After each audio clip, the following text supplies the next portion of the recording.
자동차 보험을 알아보는 두 번째 시간입니다. 지난번에는 저희가 자동차 보험의 기본적인 어떤 상품 구조에 대해서 이해를 했고요. 오늘은 가입한 담보 내역대로 가입한 담보 내용대로 보상이 어떻게 되는지 보상에 관련되는 부분들을 이해를 하겠고요. 그걸 통해 가지고 고객분들이 상담 문의가 들어왔을 때 어느 정도 기본적인 거에 대해서는 상담을 해줄 수 있을 것 같습니다. 자, 오늘 두 번째 시간은 자동차 사고 보상에 대해서 아주 기본적인 것, 디테일하고 깊은 거는요, 좀 더 다음 시간에 우리가 미루기로 하고 아주 기본적인 것만 좀 이해하고 넘어가도록 하겠습니다. 자동차 사고가 발생하게 되면은요, 세 가지 책임이 발생하는데 그 세 가지 책임이 바로 형사적인 책임, 그리고 민사적인 책임, 행정적인 책임입니다. 보험회사에서 책임져 주는 거는 어떤 부분일까요? 그게 바로 민사적인 책임입니다. 내가 금전적으로 다 보상을 해줄 수가 없으니까 돈을 많이 가지고 있는 누가? 보험회사가 자동차 보험을 가입한 사람을 대신해서 피해자한테 뭔가를 보상을 해주는 거. 그게 바로 민사적 책임을 보험회사가 지고 있는 거고요.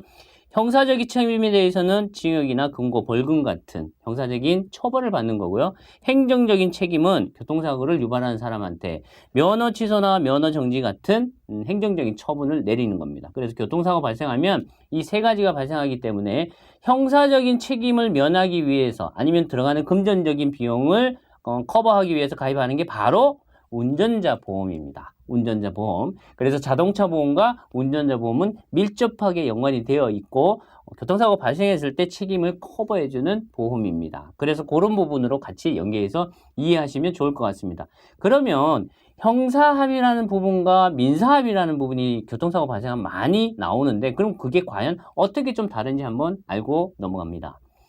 형사적인 문제가 발생하는 것은 11개 중대사고 11개 중대사고일 때는 형사적인 문제가 발생을 합니다. 물론 사고가 나서 많이 다치지 않거나 그렇지 않으면은 그냥 벌점이나 벌금으로 끝나고 말겠지만 그렇지 않고 많이 다쳐서 병원에 입원하고 수술하게 되는 경우에는 형사 합의를 봐오세요 이런 얘기들을 많이 하게 됩니다. 신호 또는 지시 위반, 그리고 중앙선 침범, 그리고 속도 위반, 횡단보도 사고, 무면허 음주운전. 참고하실 거는 무면허 음주운전은 운전자 보험에서 형사합의 지원금이 교통사고 처리 지원금이 해당되지 않습니다. 그건 주의하셔야 되고요. 최근에 들어온 것 중에 하나가 스쿨존에서 30km 이상 운전하다가 사고 났을 때 형사처벌 대상이 됩니다. 이런 사고일 때 교통사고 처리하는 부서나 경찰서에서는 이걸 봐오라고 얘기를 합니다. 형사합의요. 형사합의는 개인과 개인이 보는 겁니다. 그래서 보험회사가 개입하지 않습니다. 금전적으로는 형사합의금이라는 게 발생하고요. 민사합의하는 거와는 완전히 별개입니다. 그래서 형사합의를 했다고 생각을 하셔가지고 민사적인 책임을 안 져도 되겠구나 이렇게 생각하시면 절대로 안 됩니다.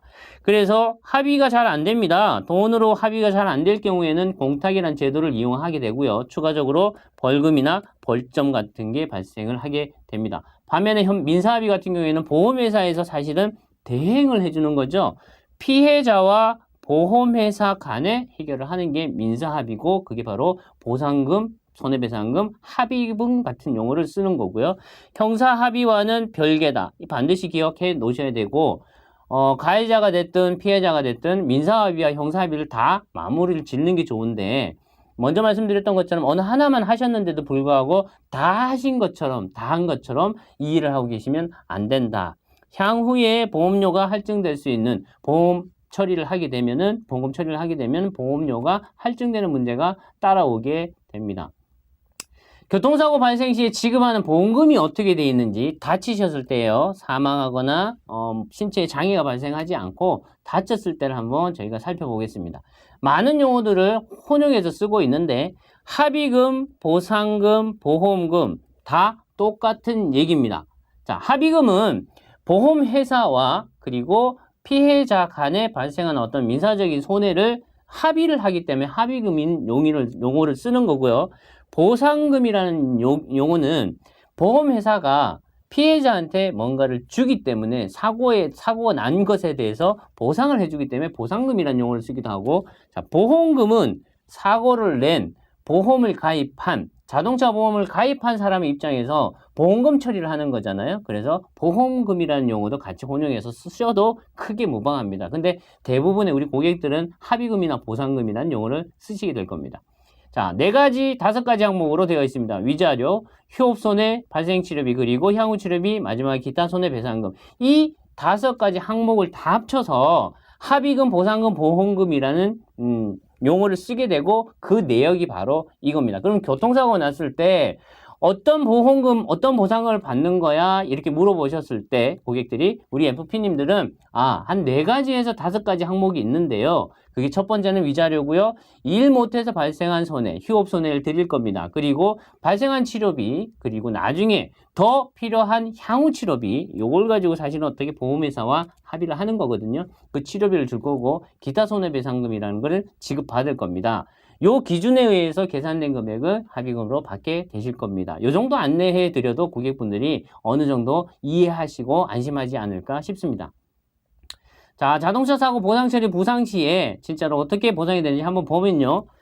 피해자 입장에서 보는 것과 가해자, 사고를 낸 사람 입장에서 보는 게 조금 다릅니다.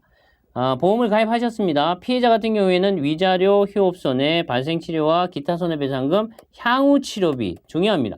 향후치료비는 치료가 다 끝나지 않았는데 그럼에도 불구하고 어떤 개인적인 사유나 업무적인 이유로 인해서 병원에서 퇴원을 하거나 치료를 끝나야 할 때 그때 보험회사 입장에서 그러시면은 우리가 일정에 나중에 발생할 치료비를 미리 들을 테니 보험회사와 합의를 하십시다 라고 종용을 할 때 사용하는 개념입니다. 가해자 입장에서는요, 사고를 냈지만 그럼에도 불구하고 저도 같이 다쳤잖아요. 그래서 치료비를 지급하죠. 치료비 이외에 다른 게 없냐? 그래서 중요한 게 바로 자기 신체 사고와 자동차 상해입니다. 치료비만 지급받는 고객분들 같은 경우에는 자기 신체 사고를 가입을 하신 거고요. 자, 아래에 보시면 똑같습니다. 피해자와 똑같이 위자료, 휴업손해, 기타 손해배상금, 향후치료를 다 받으시려면은 자동차 상해를 가입을 하셔야 되는 거죠. 그래서 참 재밌지 않습니까? 사고를 낸 가해자인데도 불구하고 피해자와 똑같은 항목을 보상을 받는 게 바로 자동차 상해인 겁니다. 연간 보험료로 따져봤을 때 많게는 2, 3만 원, 작게는 1, 2만 원 정도밖에 차이가 나지를 않는데 그럼에도 불구하고 사고가 났을 때는 피해 보상을 제대로 받을 수 있기 때문에 고객분들한테는 이 이야기를 반드시 해주셨으면 좋겠다. 자, 조금 더 살펴보고 가겠습니다. 자동차 사고 이렇게 났습니다. 뭐 정면으로 부딪히진 않았을 수도 있겠지만 그래도 좀 재밌게 표현을 해봤는데 위자료 같은 경우에는 1급부터 14급까지 병원에 가서 나 이렇게 다쳤습니다. 그러면 진단서를 써줍니다. 어디가 어떻게 다쳤습니다. 경련추 염자입니다. 뇌진탕입니다. 골반뼈가 좀 삐었네. 이런 진단서를 써주는데 그 진단명에 따라서 1급부터 14급까지 나눠지고 그 나눠진 진단 급수에 따라서 정해진 위자료를 지급하게 되고요. 휴업손해는 실제로 발생해야 됩니다. 실제로 내가 병원에 입원했을 때 회사로부터 급여를 못 받거나 아니면은 일용 노무자들 같은 경우에는 매일매일 일당을 받는 직업이기 때문에 병원에 입원해서 치료를 받게 되면은 그 일당을 못 받게 되죠. 그 못 받게 되는 손해배상 발생액의 80%를 지급합니다. 손해보험의 원칙상 실제로 발생한 실손보상의 원칙이기 때문에 발생하지 않은 것, 앞으로 발생할 수도 있는 것 이런 것들은 보상하지 않습니다. 세 번째가 치료비인데요. 실제로 발생한 치료비와 앞으로 발생할 수도 있는 향후 치료비 두 가지로 나눠집니다. 그래서 앞으로 발생할 수도 있는 치료비 아직 발생 안 했지만 그 항목을 가지고 보험회사에서 선처리를 하는 거죠. 기타 손해배상금은요. 입원했을 때 밥으로 먹는 식대 한 끼당입니다. 세 끼니까 한 12,000원 상당 될 거고요. 통원 치료할 때 일당 교통비 명목으로 8,000원씩 지급됩니다. 자, 우스갯소리로요. 1년 365일 동안 통원 치료를 하시게 되면 얼마가 되죠? 300일을 잡고 계산했을 때 교통비만 240만 원을 지급받을 수가 있습니다. 근데 1년 동안 통원 치료를 하시는 분들 같은 경우는 상당히 아프신 분들이죠. 그런 경우는 잘 없겠지만 그럼에도 불구하고 한번 계산을 해봤습니다. 사고별 지급 보험금 내용 한번 다시 자세하게 살펴보겠습니다. 교통사고가 나게 되면 일단은 다치는 거를 부상이라고 표현을 하고요. 부상 치료를 충분히 했는데도 불구하고 그 상태가 호전되지 않고 신체 일부가 장애가 남는 경우가 발생을 하고 치료를 받다가 사망할 수도 있겠지만 현장에서 또 바로 사망할 수도 있겠죠. 그래서 사망이란 부분으로 나눠집니다. 각각의 위자료를 지급하는 방식들이 다르죠. 부상 같은 경우에는 1급부터 14급까지 나눠서 급수별로 정해진 금액을 주고요. 장애 같은 경우에는 노동능력 상실률, 내가 원래 100% 일을 다 할 수 있었는데 사고가 나서 얼마만큼 못하게 됐다 라는 걸 기준으로 계산을 하고요. 그 다음에 사망 시는 책정된 위자료로 지급을 하도록 되어 있습니다. 휴업손해 같은 경우에는 실제로 발생한 휴업손해를 지급하고요. 상실 수익액이라는 거는 장애나 사망이 발생했을 때 그 이후로는 소득 급감하는 게 보여지기 때문에 그걸 미리 지급하게 되는 겁니다. 기타 손해배상금과 치료비는 설명했던 부분이라 넘어가도록 하겠습니다. 세부적으로 한번 살펴보죠. 위자료 상당히 중요합니다. 사망 시에는요.